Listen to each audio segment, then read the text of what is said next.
This this is the Impressions Exchange podcast. Impressions Exchange podcast, where all topics impacting the graphic imaging and printing industry are addressed via in-depth news coverage, analysis, and timely interviews. Hi, I'm Denise Gustafson, Editorial Director for Printing United Alliance, and the guest host for the special Printing Impressions podcast series in celebration of Women's History Month, highlighting women in the printing industry. During this series, I'll have the opportunity to talk with women from all segments of the industry about their experiences and their journey as a woman in the industry. So today, I want to welcome Jen Lee Almeida. She's the Chief Operating Officer with Pearl Media. So Jen, welcome. Hi, thanks for having me. It is a pleasure to have you here today. As we're getting started, would you tell us a little bit about Pearl Media and what you do as the COO? In the nutshell, I like to say whatever the sales team sells, I have to make sure it happens. Um, we're an out-of-home company. We got our start with street-level media, turning vacant storefronts into advertising canvases, working with landlords to help generate some revenue for them while their storefronts sat vacant.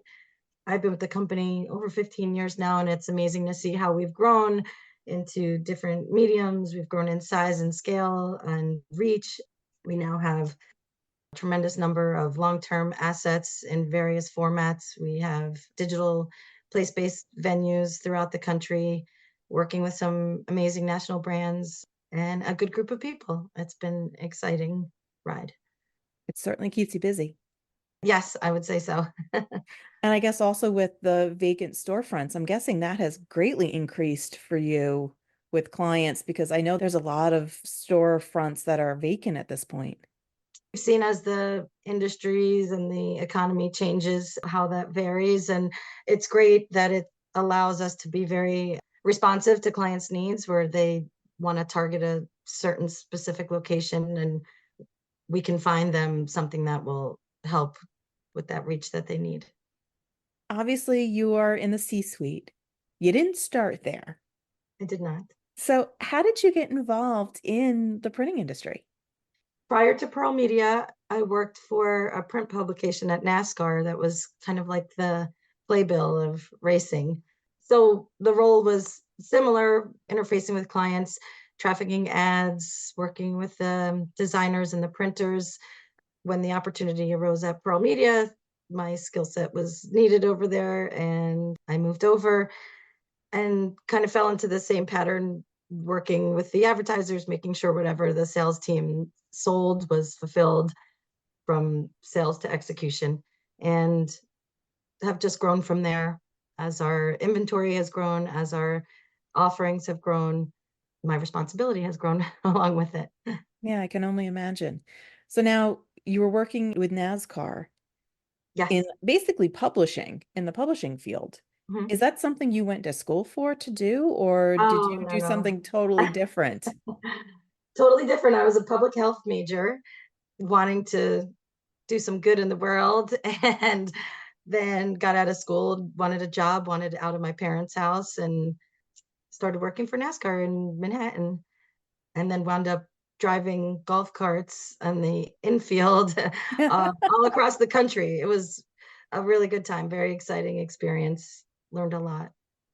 Definitely a Certainly, different world from where I came from. definitely a The different NASCAR world from where circuit. you came from. Yes. Can you share any particular project or accomplishment that you're really proud of? Obviously, you've had two really interesting production companies that you've been with NASCAR and now with Pearl Media. Is there anything that really stands out to you as kind of something that you'd like to highlight for your career?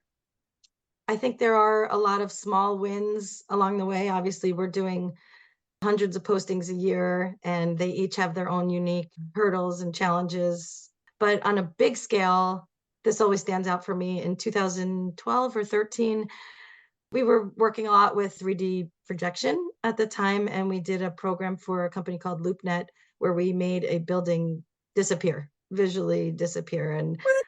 it was amazing. I'll have to send you the video. But it was in conjunction with a live event where we had the band Train Mhm. perform. If you're familiar. I am a fan of Train, Yeah, so they were great. We had a whole hospitality component. There were VIP access passes and signage throughout and lighting and permits. And it was this huge undertaking, a big team effort. It was a lot of like wearing many hats, stepping out of your comfort zone. And it came off amazing. The building disappeared, the band performed. It was great. That's a highlight for me. I think that's awesome and super A cool. lot of glitz and glam on that one. Yeah. Yeah, so that's not something you do every day then? Certainly not. Certainly. No. I mean, if you make one building disappear, I'm sure you could do it to many others at this point. Sure. Throughout your career, you've probably had various role models or mentors. Is there any ones that particularly stand out in your mind that have really helped you as you've progressed through your career? I think I've been fortunate. I've had a lot of great influencers in my life, professionally, personally. Within this print industry, I would be remiss if I did not shout out Adam Miller from BAM Signs. He's been a mentor of mine from the beginning, kind of taken me under his wing and taught me most of what I know. We've done a lot of work together and survived many of what he calls trick shots, where we make the impossible possible. Hmm. Um, and that's, I think, part of what I love about this job is we're working in the out of home signage industry. It's still something new every day. It's not without its stressors. And he and I joke about opening a bagel shop one day and retiring. Everybody loves bagels, just low pressure. He's been great, and I'm very thankful for his influence and guidance throughout the years. Yeah, I have to agree with you on 2 points. One, bagels are awesome, and I Right? am an original New Yorker, and I miss my bagels now that I'm up in the I'll have to send Northeast. you some. Yeah. And two, I absolutely love the wide format and out of home industry because of its creativity, because of all the different campaigns that we get to be a part of. Even if it's Yep. just a small piece that you're doing the signage, but it's amazing to see what can be accomplished and how creative the brands can be, how creative the teams at the shops can be, and the agencies, if they work together really closely, you can create some amazing, amazing things. For sure. And it's great to see how you can stop people in their tracks. Something you sometimes, not being in the industry, take for granted, but you're Mhm. subconsciously, of course, influenced by all of this signage around you and how it's driving your behaviors and purchasing decisions. But when they really take advantage of the medium and put great thought behind it, they definitely do some really wild and cool things. It's fun to be a part of Yeah. and see it in the real world and say, I helped make that happen. Out Yeah, in the wild. out in the wild, exactly. And it's interesting. One of the things that I always find very interesting about wide format signage and out of home signage specifically is given the trend that we're seeing with people, a lot of advertising right now is digital, whether it's cookies or whatnot on internet or email campaigns, or even if you're looking at television, a lot of people DVR now, they fast forward through commercials. I know Yeah, I am one of those people. So brands are not getting the reach they once had with some of those more, in some ways, newer technologies. If you're talking about the internet or whatnot, but with out of home, you can't turn it off. nope. You might not stare at it for 20, 30 seconds, but you're walking past it, you're driving past it, riding past it. You see it subconsciously, it's there. Can't turn it off. It's always available.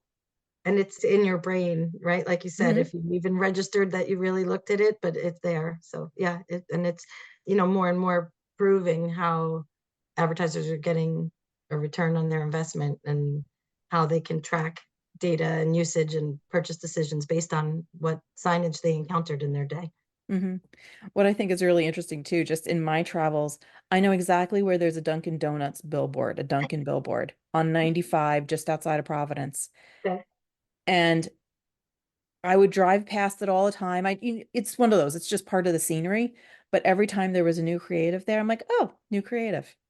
Oh, new creative. Not that I was looking at it because I'm driving it, but you acknowledge it and you keep going.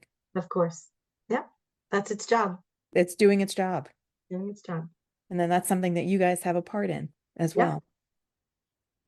So The printing industry, as you've probably noticed, tends to be a little bit slanted toward a more male dominated arena. And I know I haven't noticed. Yeah, a little bit. So is that something that you've had to deal with? NASCAR, I'm guessing, was very, very male Oh, dominated as well. it was. I think I've been fortunate to work with a lot of kind and fair and inclusive minded people. And I'm inspired to see the increased number of women holding C-suite positions, sitting on panels, getting involved in male dominated industry. I can't do finger quotes on the Yeah. on the air. But there's, of course, there's still maybe some subtle occurrences of being talked over or maybe not taken as seriously or little things, but I think we're encountering them less and less. People are being held accountable for maybe some closed mindsets, and I think there's some great contributions to the industry and just the world in general from all sorts of backgrounds that people are taking notice of. So Hmm. we're making strides. We are.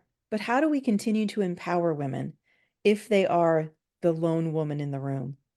How do you empower women even within pro media? I am the lone woman on our executive team, so I do spend a lot of time being that lone female, and I work with a great group of guys, so no knock on them. But yes, you have to hold your ground and not shrink in your voice. And I hope to lead by example. I'm happy to see we have an increased number of females at Pro Media in our office, and I hope that I'm subconsciously and consciously making a good example for them and how they can hold leadership positions and have a voice as well. In some ways, it's about representation. There's representation in the C-suite. So now women coming into pro media can see you there. They Exactly. might see a path for themselves that, oh, that might be something one day I can do. I'm very humble, so that's that's very flattering. Yes, I do hope it does that for women, though. Yes. I mean, think of it. If you're someone just starting out now and you're not really sure what your career path is within a company, and you can look around, maybe there's some that may be team leads, but then maybe there's nothing elsewhere. What do you think then about your career path? Is that something that, oh, well, I can do that, or maybe I can do better? I don't know. Yeah, I love that. And I have two young daughters, and I have a niece that I'm very close with who has said to me that I'm her role model and mentor. And it's very inspiring and humbling to hear someone look at you in that way. And but I'm proud to know that I'm maybe setting an example for others of what's possible, because anything is possible, Hmm. of course. Well, just have to set your mind to it. That's right. Yeah, And if there's an example that shows you that it's possible, it certainly helps. of course. So, in talking a little bit about leadership as well, are there any particular qualities that you think are most important for the printing industry and especially for women to have that are within the industry? I just really think it's important to trust and use your voice. Sometimes it's hard to be heard through the noise, but I think women have a lot of good instinct and can come to things with a different mindset and perspective that's valuable and should be welcomed at the table. Sometimes easier said than done, but just try not to be intimidated by being maybe the minority in the room. That's tough, and that's tougher for some people than others. There's some women that have those big personalities that it doesn't matter, just rolls off their back, but there's others that it's harder to take those steps and to make those changes. For sure. I'm one of them. So I can empathize. But I was listening to another podcast recently, actually, that said confidence is not a feeling, it's a skill and it's the willingness to try. So I think that applies here. You just have to be willing to try, whether you're terrified or doubting yourself. If you have that willingness to try, that confidence will come from experience. Willingness to try, willingness to learn, and willingness to be taught, I think are all Absolutely. real. I think they all go hand in hand. Because I think one of the what I said earlier, no 2 days are the same, constantly still learning, years in this business. And not just because the technology is evolving or you're working with different people or in a different location. There's always something to learn. There definitely is. Now, you mentioned that you have two daughters. I So do. obviously you have a career, but you also have family. I do. How do you balance? What challenges do you face trying to balance those two worlds that sometimes seem at odds? Because in some ways they're both full-time jobs. Oh, and then some. Yeah. Yeah. I have twin girls. They're 13 and a son who just turned 16 and has his driving permit now. So, Oh dear. yeah, exactly. So it's a little crazy in the house.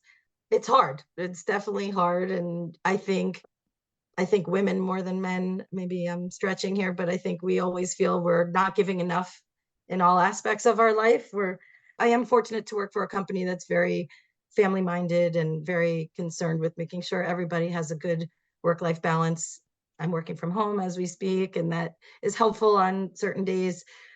I think operations, where I sit within the organization, has a little less flexibility in that work life balance at times, deadlines and posting dates that don't acknowledge holidays, nights, weekends. But Mhm. I have a supportive family as well who understands my commitment to my career and Pearl Media. And I have a supportive team at home. It does take a village helping you navigate through those challenge and scheduling conflicts and football practices that coincide with a live posting. You just one day at a time, I think, is really how you get through. It's a blessing to have the family and the work life that are both so important, and a blessing to have to worry about how to juggle that just one day at a time, I giving know in yourself some talking with grace. a lot of women, one of the things that they say, no matter how understanding the company they work for is about having that good work-life balance, being family-minded, with a lot of women, I don't know if it's just because it's something, the pressure that we put on ourselves, there's the guilt that we're not doing enough for either side. Yeah. Is that uh, something that you've struggled with every day. every day? Every day, yeah. And I think when you I have a great group of girlfriends too that are also strong professional women, and we all share the same feelings that you can't be everywhere at once. And we try. We certainly try. And with the advent of phones and mobile technology, maybe that's helped. I think it's a blessing and a curse where you can be kind of have your head in two places at once, but then you're never really just in one place. Mhm. Sitting at a baseball game on the sidelines, going through email and responding to stuff, Yeah, for and sure. you miss a play or something. You might be there physically, but you're not fully there. Exactly. So it's a balance, it's a juggling act. But like I said, I am fortunate enough to have this job and career and family and support system. So it's crazy and it's stressful. And I think I'll be tired for the rest of my life, but it is a blessing. And it's that support system, both at work and at home, that I think really helps anyone to succeed and to grow in their jobs, in their careers, and as a person because of that support system. And I Thinking, hope people have that in some fashion or another, whether it's grandparents or neighbors. And I think it takes strength to be able to ask for help, to not assume that you could do it all on your own every day. It does take strength to be able to say, hey, I'm struggling here. Can you lend a hand? it's hard. That's probably one of the hardest things to ask is, I need help.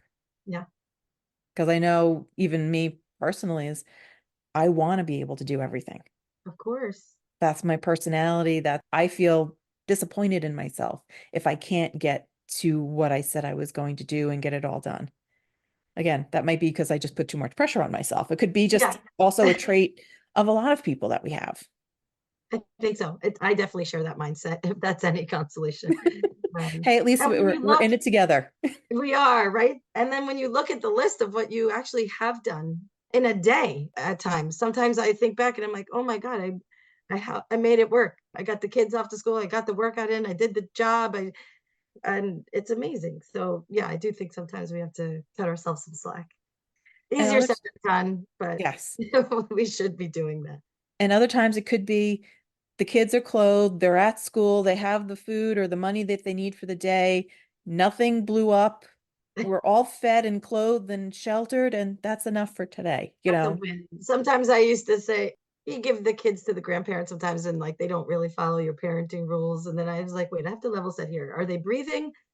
Then that's a win, right? You have to just, yeah, Breathing is always good. lower the bar sometimes. So a little bit about networking. I mean, you mentioned that you have a supportive community, girlfriends and family, also supportive at work.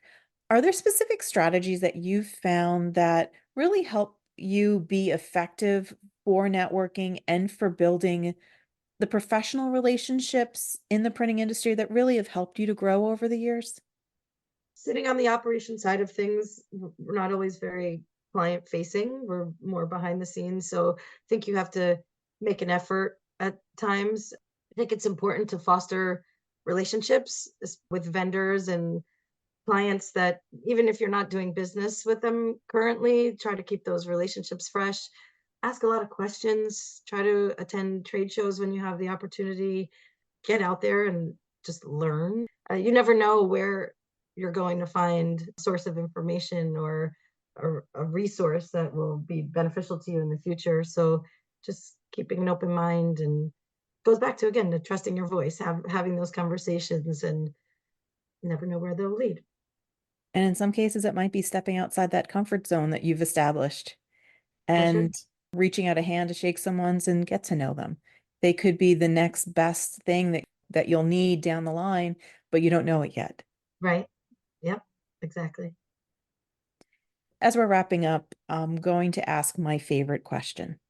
So, knowing what you know now, so based on your years of experience, both here with Pro Media, with NASCAR, all of your experience in the printing industry, what advice would you give to yourself if you were just walking in the door and starting now? Oh my goodness. That's a good one. I do think trusting yourself is important. And sometimes it's like fake it till you make it, have that confidence, take that leap. Don't be afraid to try and fail. Don't be afraid to ask for help. Don't be afraid to take a pause. And I'm trying to focus on doing a little more of this now, but making sure you're carving time out for yourself. Maintaining that work-life balance can be hard. And especially as you're starting out and wanting to prove yourself and make strides. But I feel like the younger generation seems to get it a little more than we did. You have to have some boundaries and make sure it's all about being happy at the end of the day. So, what are you doing to make that for yourself? I think definitely with those younger folks coming in, they may have seen their parents working and working hard, working late, not having that balance that we all strive for now, and they're not willing to do it. And it's interesting to see that they have the confidence to say no, that maybe other generations don't. Yeah. Yeah. Where was that when we when we were coming up? Hmm.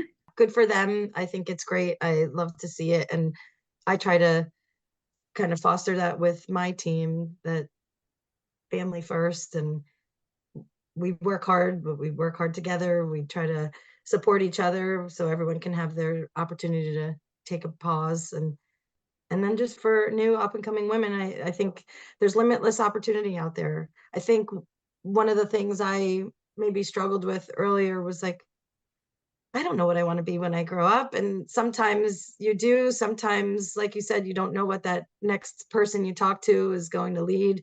And I didn't see this path for myself, but being open and taking that next step, you never know where you'll land. So, Hmm. Now, you didn't see this path. Do you regret anything? no, definitely not. It's been a fun ride. Like I said, the people I work with are tremendous and really as stressful as dealing with deadlines and expensive programs, all that pressure, having the team at your side really makes all the difference. So both been very lucky, both in my personal and professional lives to have some good people around. Well, I'm Jen, it grateful. was an absolute pleasure to chat with you today. Thank you so much for taking the Ah, time. likewise, thank you so much. I appreciate it.